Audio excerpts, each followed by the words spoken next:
Okay, I think we are good to go. I just need to do a sound check to see if we're actually streaming the way that we're supposed to be streaming. And I'm not getting any sound here. It's because it's turned off, I guess. Okay, yeah, now I am getting sound. All right. Well, and now I can't turn the sound down. Okay, here we are. We're playing Elite Dangerous. Okay, admittedly, not the most action-packed, streamable game that you can possibly play. Let's just get that out of the way right now. Clearly, there are other games that I have played and that I've streamed that are far more action-packed than Elite Dangerous. But I gotta tell you, there is something about Elite Dangerous that has reached out and grabbed me and will not let me go. I've been taking off a couple of weeks over the holidays from work. And so aside from doing things here and there around the house, I have been doing nothing but playing Elite Dangerous. And right now, I'm, 3,000 light years or so outside the bubble. And I am going to new planets and just exploring. And this planet has a lot of geological stuff with a lot of materials that I can gather. So I landed my ship. I did not trade in, but I sidelined my Diamondback Explorer that I had named the SSV Liara Tassoni in favor of this, the Krait Phantom, which I have set up for exploration, and with a little bit of engineering and a Guardian frameshift drive booster, I've gotten up to 57 light years of jump range. If I wanted to go and just go through the grind of doing more engineering, I could probably get this thing up to 65 or 70 light years, but 57 is good enough for me right now. And by the way, this new ship in red, white, and black livery is the SSV Morden Solus. So I have several ships now. I have a Sidewinder, the SSV Kaiden Alenko. I have a Python, which is the SSV Garrus Vicarian. And I have an Anaconda, which I have called the SSV Normandy. And I am out just exploring, and I happen to come across this planet, like I said, with a lot of geological stuff on it. So I decided to land on the planet and gather some goodies, some materials that I may need for later to, while I'm out here in the deep black, synthesizing materials, refueling my SRV and making new SRV fuel and whatnot. And so while I'm out here, I just figured I would land on this planet. This is a brand new system that I just discovered, so I am happily putting my name on things. And on my newly discovered planet, I guess I need to go forward a little more so I don't have a good shot at it. There we go. Get out of my turret, back in the driver's seat. There's a little manganese for me to gather. So anyway, I'm out here just playing Elite Dangerous, exploring the galaxy, and getting my name on some new planets and unexplored star systems. And hopefully when I get back to the human-occupied space, which in game is called the Bubble, I'll get some nice little exploration bonuses for coming out and finding some brand new star systems and naming them. There we go. Oops. There are more minerals on that little spire. Ah, right there.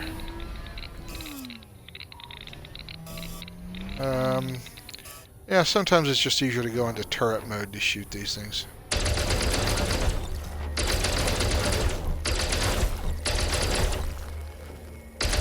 Huh. This one's kind of in a little crevice, so it's a little hard to shoot, but I managed to get it. Oh, and look, it's cadmium. How nice.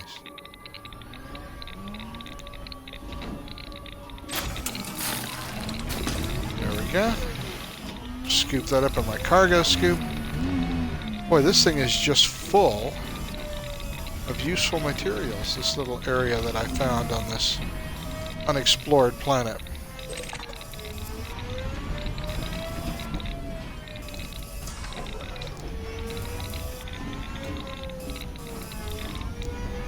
And so we're going to pick up a couple of more materials, and then once we're done with that, I think I'm actually too close to the ship to be trusted to fire my weapons, so I don't think I'll be able to gather. Yep, it will not fire, so I will not be able to gather that stuff because apparently the game does not like gunfire too close to your ship for some reason. It's the health and safety Nazis.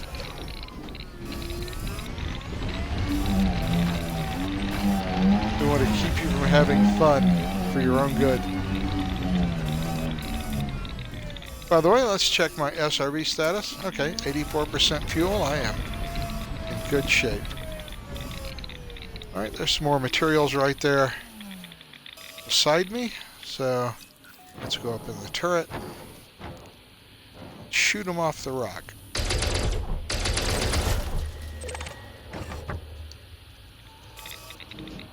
Handbrake is on.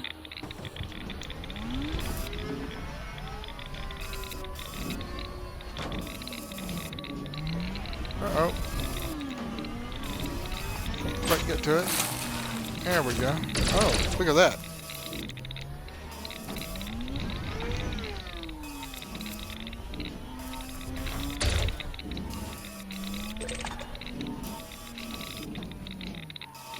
Well, shit. I keep hitting the wrong things here. There we go. And of course it rolls away. Where do you think you're going? He wants to run and be free.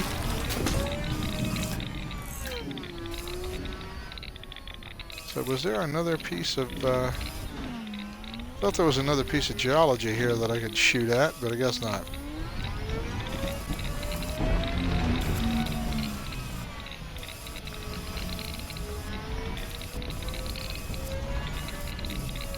There's some more geology over here, though, that's shootable.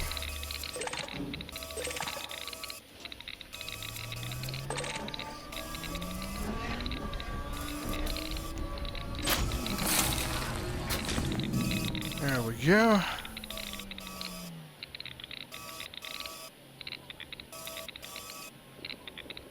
And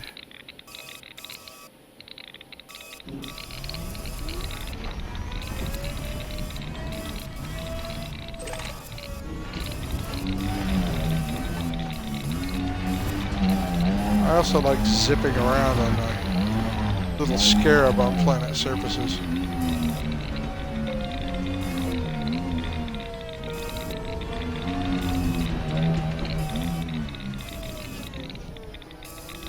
What the hell is that just sitting there on the ground? Nope, still gotta shoot it. Close to shoot it. There we go. That liberated it.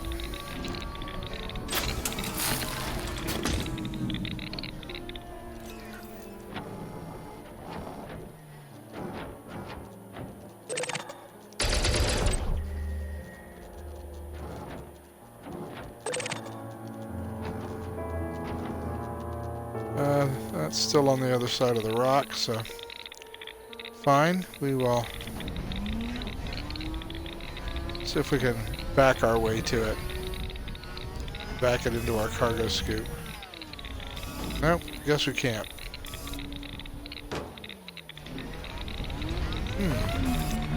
It's awfully close to the base of that thing, so let me swing around here. See if we can catch it from this side.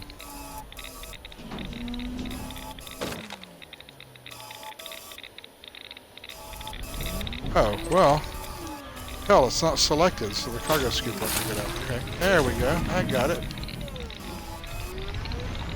And there's one more thing on that outcrop.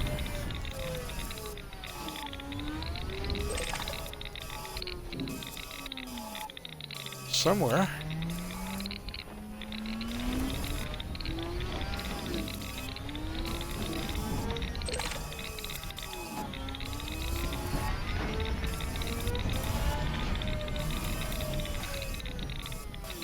There it is. Woohoo!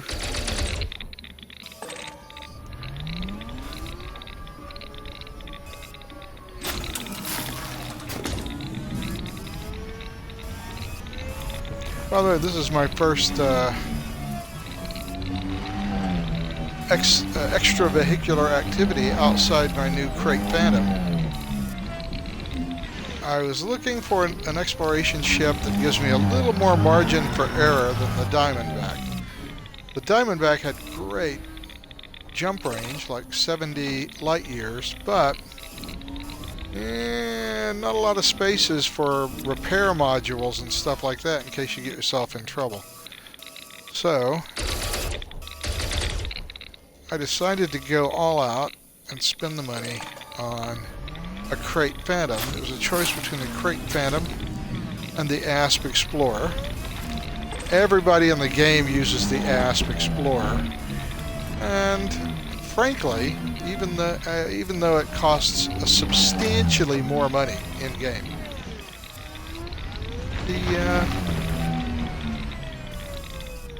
the Crate Phantom is just a better ship for long-range exploration, because I can get both an AFMU and a repair limpet controller in here, and that makes it a little more versatile, certainly more than the DBX. Come on. There we go. And so because I have some extra compartments in it, I just thought the Crate, for the extra cost, and I had the money, so I thought for the extra cost the Crate Phantom was just worth it. Plus it's faster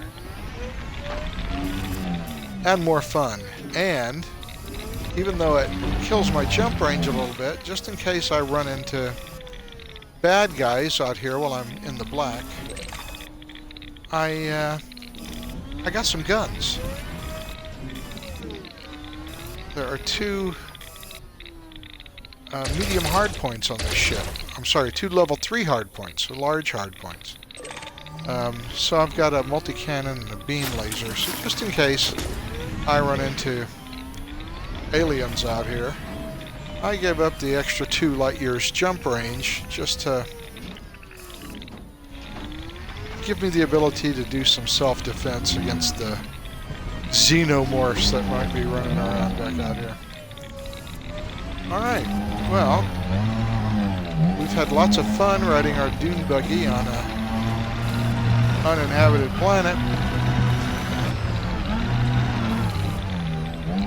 I think it's time to go back and land in my crate. And before I do that, I want to take a screenshot.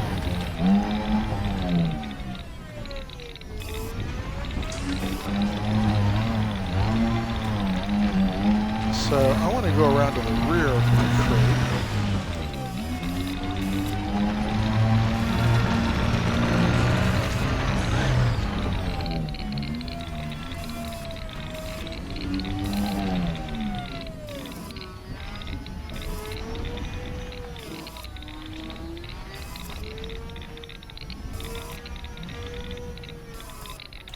Right, and happily, there is a camera attached. So what I want to do, turn the UI off. There we go. That's the screenshot I want right there. So let's capture that screenshot. And we can kind of, I'm going to go up a little bit. See all those stars there in the middle? That big bright clump? I want to know how to get there. Alright, so here we have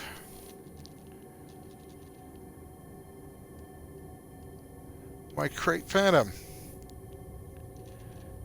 SSV-08, the SSV Morden Solus.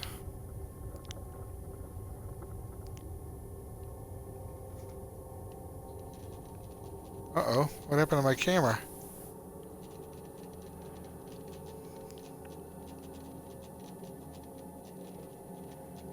What the hell? Let's take a screenshot of that bad boy right there. Alright. Well, time to go back on board the Morden Solus. I've picked up a lot of materials here. And, oh, the Diamondback Explorer, very difficult to get into your docking position with your SRV. But here, on the Krait, super easy. Barely an inconvenience. So we'll just drive it right up, okay.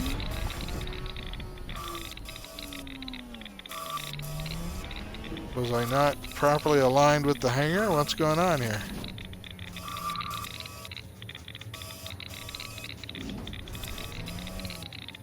Ah, there we go. Now we can get back on board.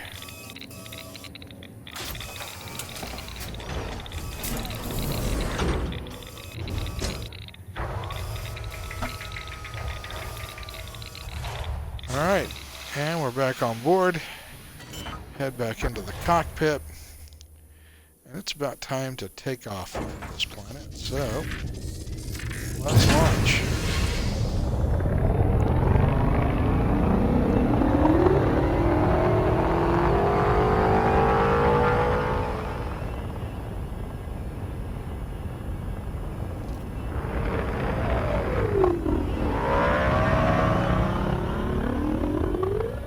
Landing gear retracted.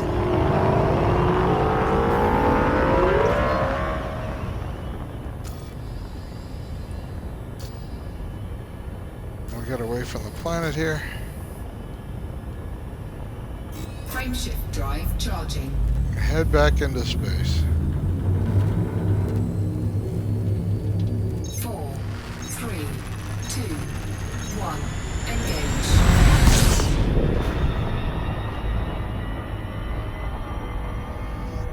Alright. The planet is behind us. I can sit out that little window there. Alright, I have a couple of planets I gotta map before I leave this system, which I discovered. Let's go to the galaxy map, and that was a high metal content world. And that was, actually all of these were, I could map all of these bad boys, and each time I map one of these planets, these high metal content world, because I was the first person to discover them, that's worth 170,000 credits, so not a bad payout, all things considered. I don't want to spend a lot of time doing this. We'll just go ahead and map this other planet, since it's nice and close.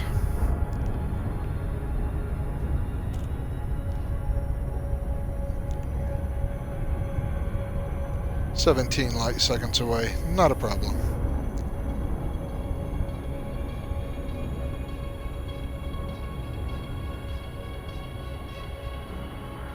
I'm not going to land on this one.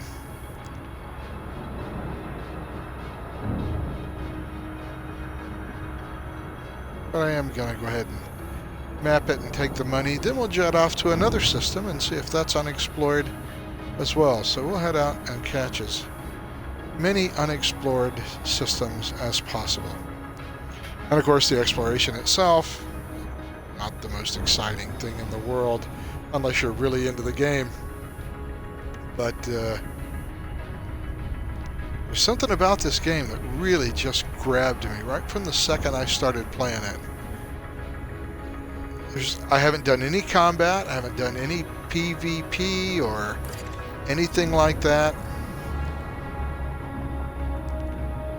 All I've done is trade and explore, and I gotta tell you, it has just kept me engaged for the whole time. And of course, now that I'm way outside of the bubble, as they call it, where people live, and I'm just out in the unexplored galaxy, every time that I map one of these systems, I get a credit in the game that says I mapped the system.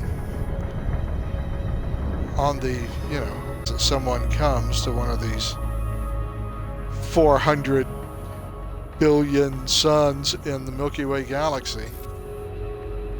If anybody ever comes here again, they'll see that I was the one that mapped the system. Alright, so I've got to map this thing. It will take 6 probes. So it says 6 probes, but I can do it in less.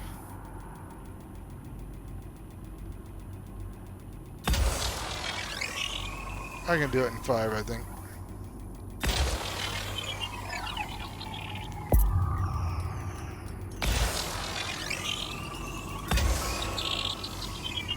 We're about to find out.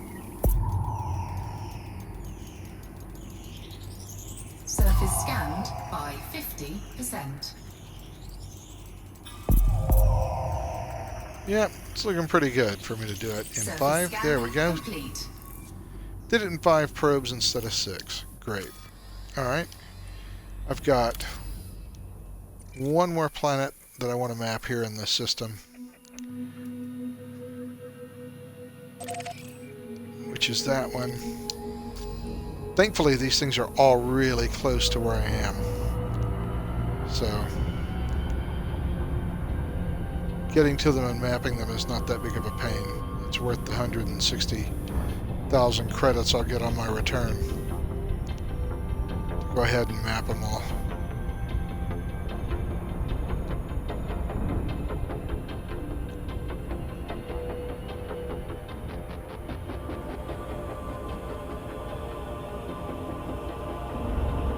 So we'll just skip over to this next system, or this next planet.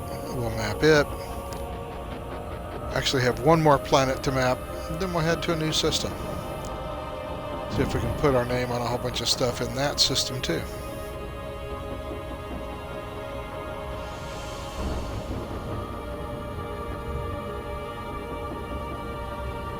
Oh, I could go a little faster.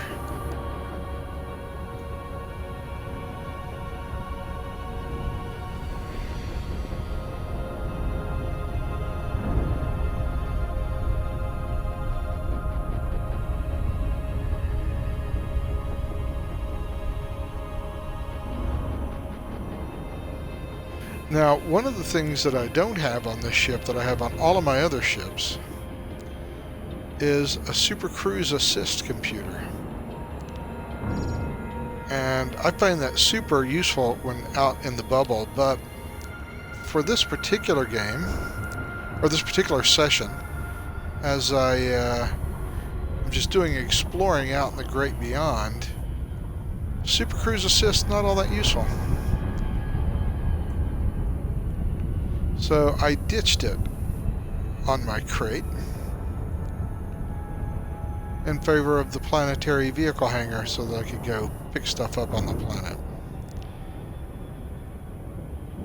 Now, if you really want to do exploring in style with everything you could possibly need for a long-range exploration trip, you can take a step up from the crate and go to the Anaconda, but that is a $146 million ship. Or, if you've reached Elite and have access to Jameson Station, it's $123 million. Anyway, I don't have any of that, so I have to pay the base cost. So $146 million, super expensive. I have an Anaconda, but right now I've got it fitted out for cargo and passengers, and it also doesn't have a fully engineered frame shift drive, so it only has about a 35 light-year range. So I don't have it set up for exploration. I just happen to have a fully engineered, because I did it with my DBX, I engineered the frame shift drive, and the crate takes the frame shift drive as the Diamondback Explorer, so I just transferred the frame shift drive from my Diamondback to this. Sadly, the Anaconda takes a 7A frame shift drive, not a 5A, and I didn't have one available. So I have a 7A in my Anaconda, and I have it engineered to level 2, but I still have to go gather a whole bunch of materials to engineer it to level 5, like this one is. So I did not outfit it for exploration. Maybe next time I go on a big exploration run, I'll take my Anaconda, and it'll be fully engineered, with a Guardian Frameshift drive booster, and I have one of those too. The Anaconda has the longest jump range of any ship in the game. So I could actually take 2 AFMUs, field maintenance units, so I could actually repair one AFMU with the other AFMU if I got into trouble.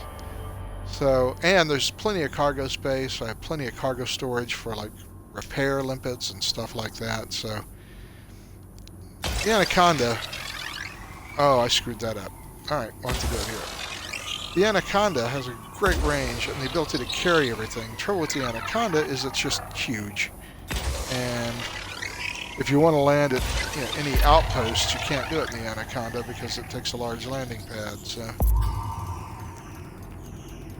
after looking very carefully, after owning the Diamondback, looking very carefully at the ASP Explorer and the crate, I settled on the crate. The crate has the ability to take weapons along with you without damaging your jump range too badly. I can take an AFMU, I can take a repair limpet controller, fill the cargo hold with repair limpets, and still put a couple of guns on it and still get 57 light years out of this bad boy. The ASP Explorer is just a little bit more limited. So even with the extra money, I figured, yeah, I'd rather have the crate than the ASP Explorer. Alright, well, I've mapped all I'm going to map in this system. Time to find a new system. And I'm out here in the middle of nowhere, so basically I'm just going from system to system.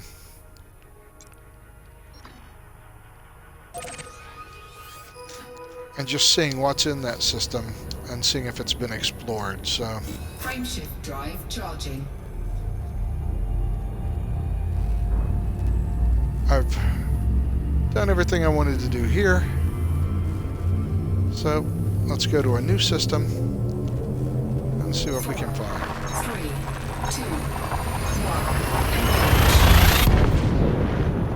1. And there we go. We hit our loading screen.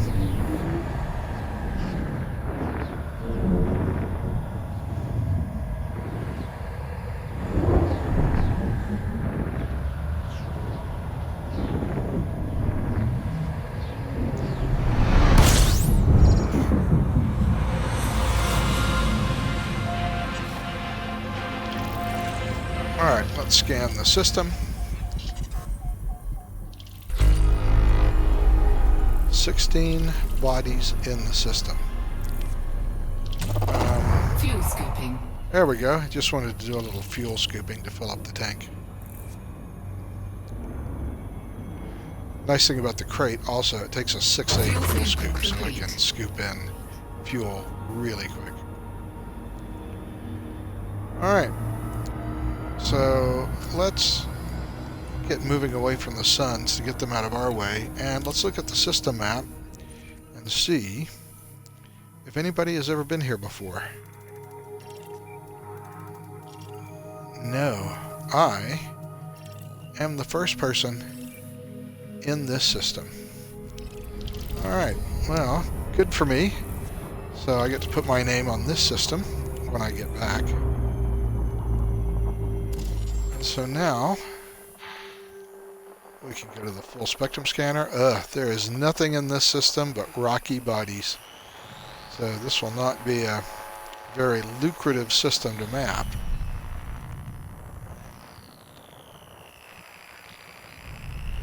I am way off the plane of the ecliptic. I'm making this hard on myself.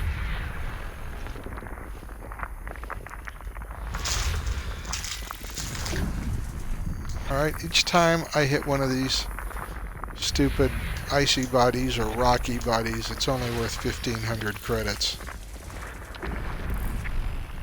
Yeah, these are all icy bodies in this planet. 1,600 credits just for doing that. Yeah, lined up, boom, 1,600 credits. Which, admittedly, is not a lot.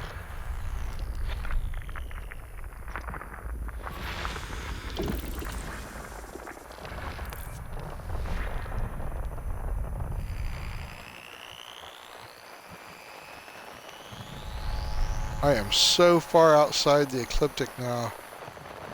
It gives me a lot.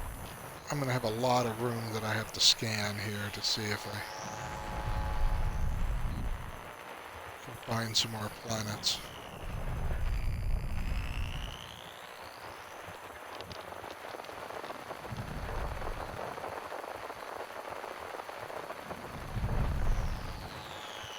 Okay, well that's not good.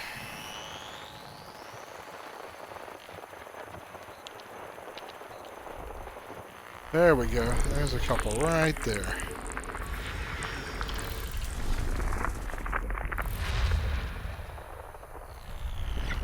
And that's the whole system.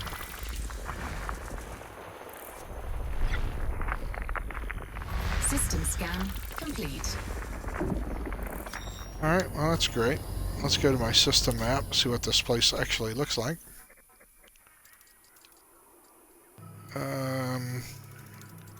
Do I care about any of these things? I don't think I do, actually. There's nothing here that's terraformable, so nothing that's worth a huge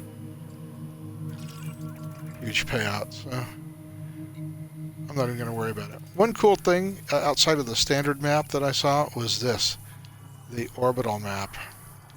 So you can actually see where everything is in the system.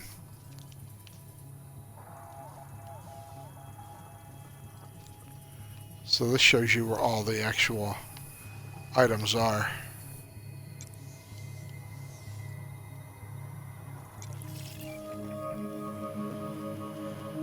So you can zoom in, see where they are, see how they orbit. That's pretty cool.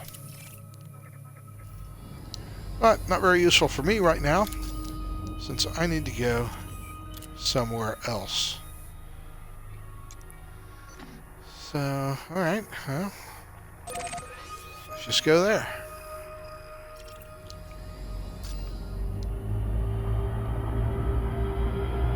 Frameshift drive charging. I really want to go to where those bright stars are. I don't know what that is, but I bet that's a cool thing to see up close. 4, 3, 2, 1.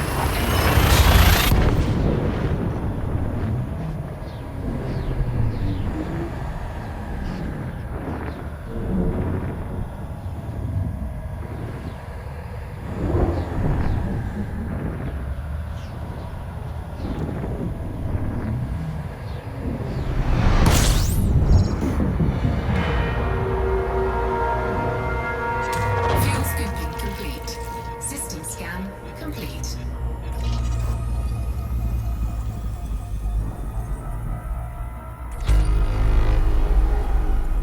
One body, just the sun. Well, nothing here that is worth any interest at all. So, not what I wanted. I wanted the galaxy map.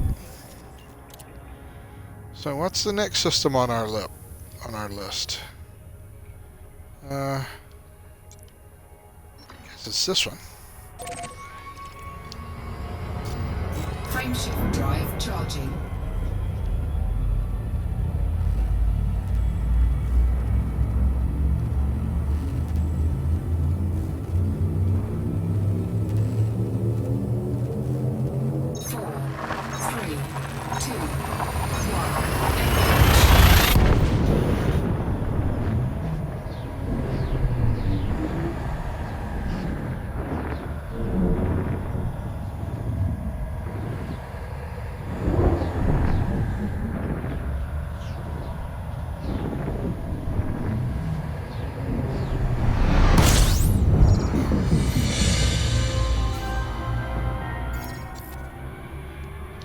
Come on, come on, come on, come on.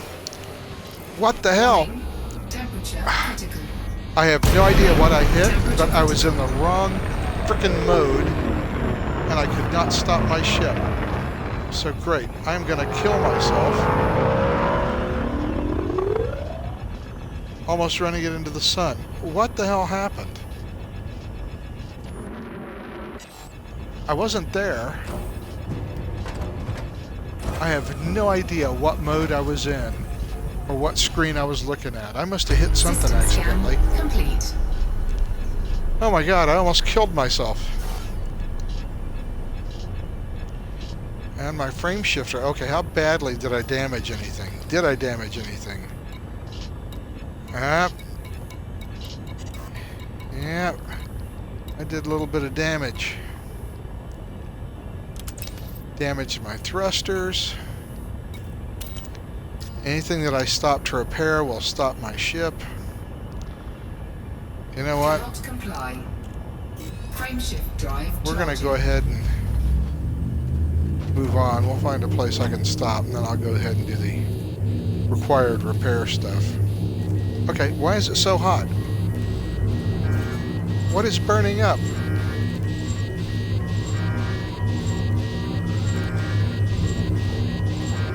What the hell is happening? Am I dying? I am dying. I'm too close to the sun. Oh my god. Ready to engage. Frameshift drive charging. 4, Heat damage. Oh my god. I have fucked myself up. 1. Engage. Warning. Taking heat damage. Hull integrity compromised. Taking damage. Oh my god. Module malfunction. What the hell just happened to me?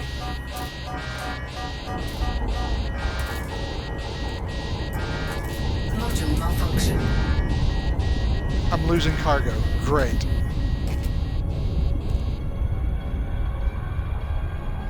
Okay, I almost killed myself. I did not see where the sun was. I had no idea I was that close to it.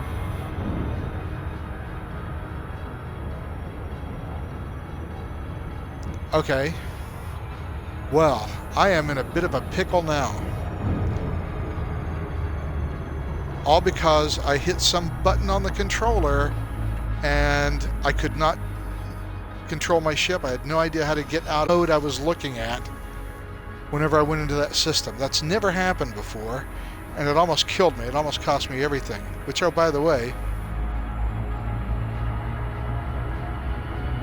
I now have to repair my ship.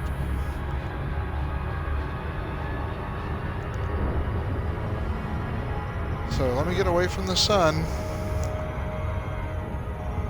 Alright. And this is why we bring an AFMU along. Okay. Drop out of Super Cruise.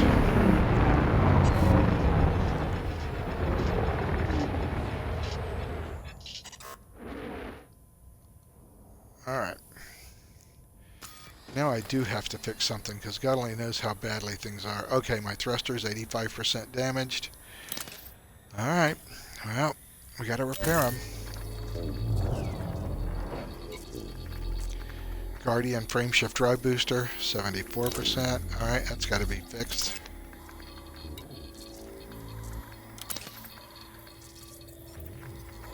The auto field maintenance unit can't repair itself. Great.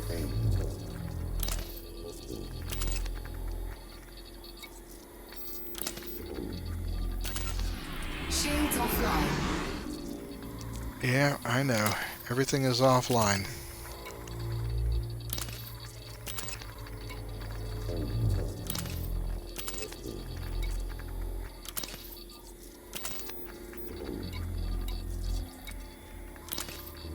Oh, better repair that cargo hatch. Shit.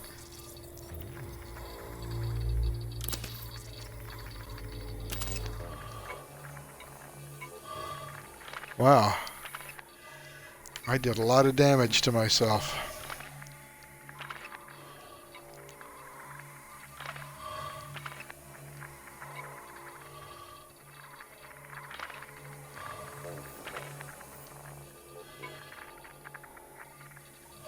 I lost almost all of my repair limpets when the cargo hatch blew.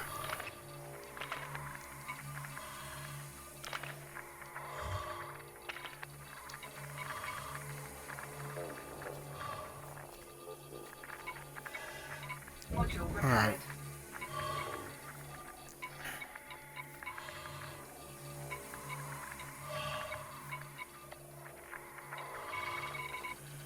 Okay, everything is getting fixed. Module repaired.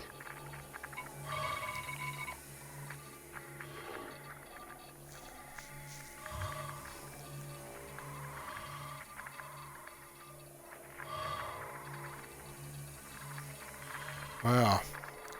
Okay, well at least we got an example of why you take a AFMU with you. Oh my god, I only have I had 42 repair limpet controllers. I've lost Module repaired. half of them. Shit.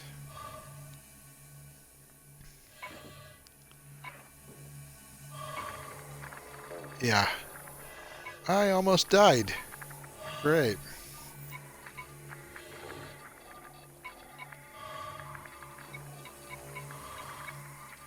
And there I can see how much more repair stuffs I have in my auto field maintenance unit, Module repaired.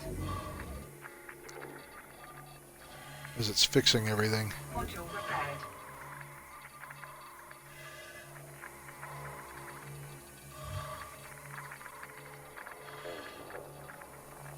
Because I do not want to die out here and pay the rebuy cost for the ship and end up all the way back in the bubble at my home station and lose all of my cartographic data. That would all suck. Module repaired. Wow, I can only afford one of those. I can only afford one of those mistakes. Okay, well, Thrusters online.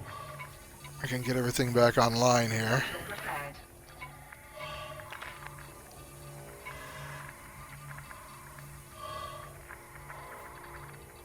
Oof, that's using a lot of repair stuff.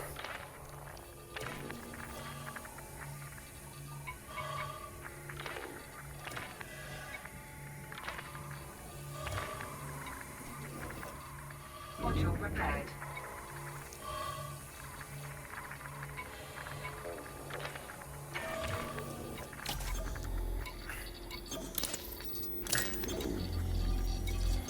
Now we're turning everything back on.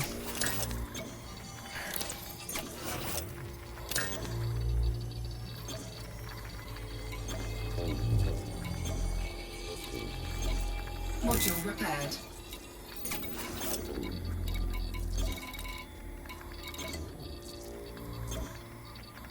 Shields online. Module repaired.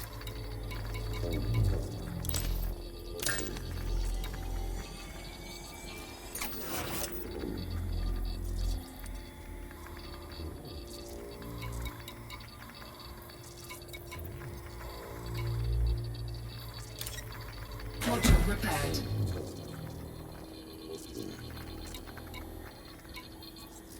Yeah.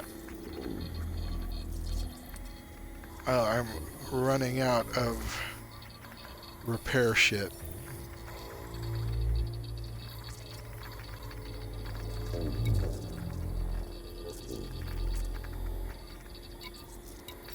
Alright, my frame shift drive booster is fixed. I have 630 maintenance units left.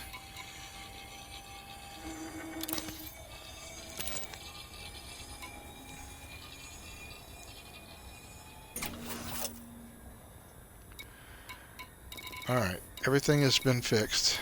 Oh wait, my power distributor's not back online. Cargo hatch back online. Alright, let me be sure that I'm all fixed up. Alright, this is why we bring a field maintenance unit along. But I'm down to 630 repair units. Let's take a look at the ship.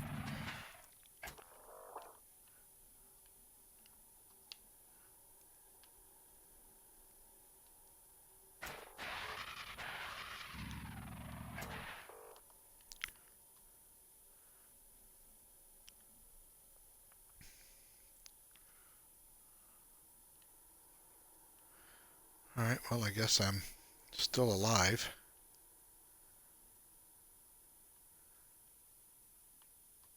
Again, I have no idea what it was that caused that.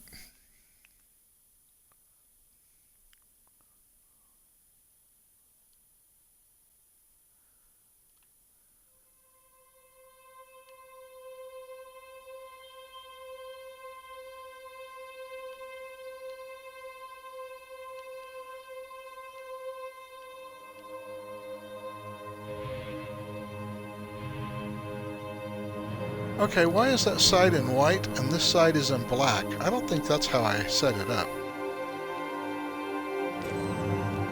Alright, well, whatever. I am back to being repaired. Sheesh. That was intense. Again, I don't know what combination of buttons or what it was that I hit that.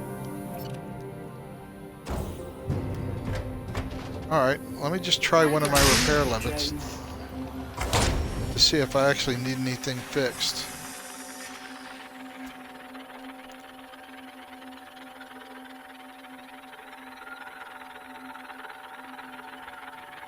Hull repaired. Okay, I did have some hull problems. Alright, well, my repair limpet drone fixed that. Okay, I wonder if I need another one now. Program limpet drone. Repair limpet successful.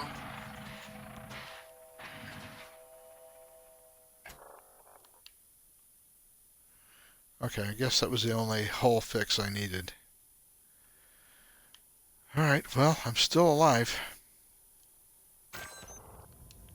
Program limpet drone. Oh shit, that's not what I wanted to do. Successful. Great, now I've wasted a limpet drone.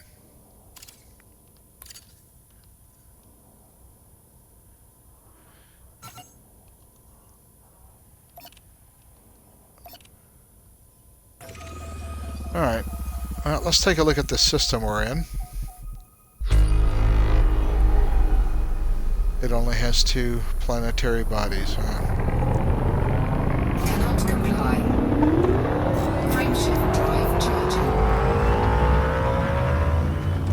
4, 3, 2, 1. Engage.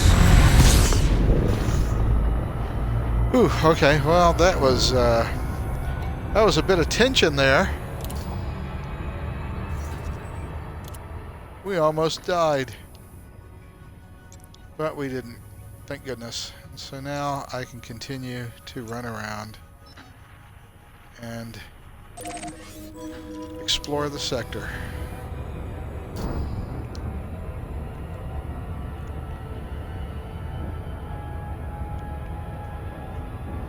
So let's hope I don't die when I go to the next star. Frameshift drive charging. Especially since I just spent about what, 50 million, 60 million on getting this 4, Crate Phantom 2, outfitted for exploration.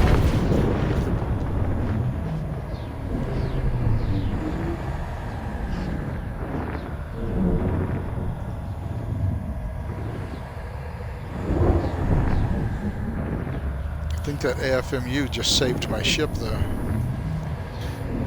Now I understand why they say bring another AFMU to repair your AFMU. Because the AFMU can't repair itself.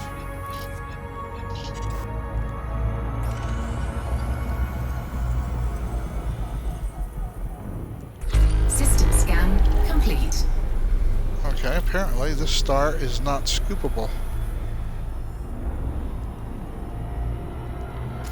Alright, well, there's only 2 bodies in this system, which I assume means it's a binary star system with no planets. Oh, 3 bodies. Alright, well. I'll get credit for discovering it, but I didn't really actually discover anything of importance. Okay, so we've been to that system. So let's try this one.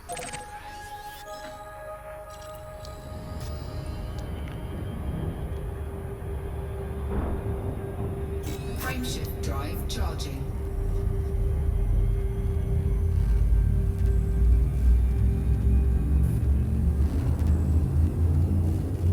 Okay, well, that was enough excitement for one night for me. Ready to engage. It's funny, everything was 4, working perfectly fine until I started streaming. Isn't that the way it happens?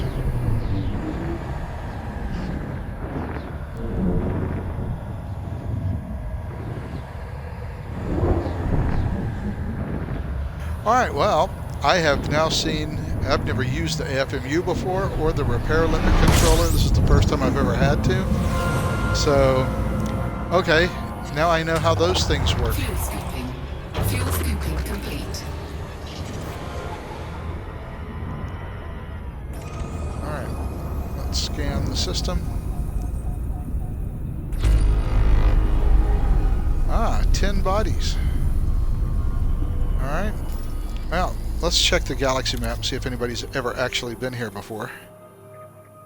Nope, I am the first person to discover it. Alright, great. Well, let's see what we have here. Nothing. We have icy bodies and a high metal content world. So, not a super lucrative system to explore.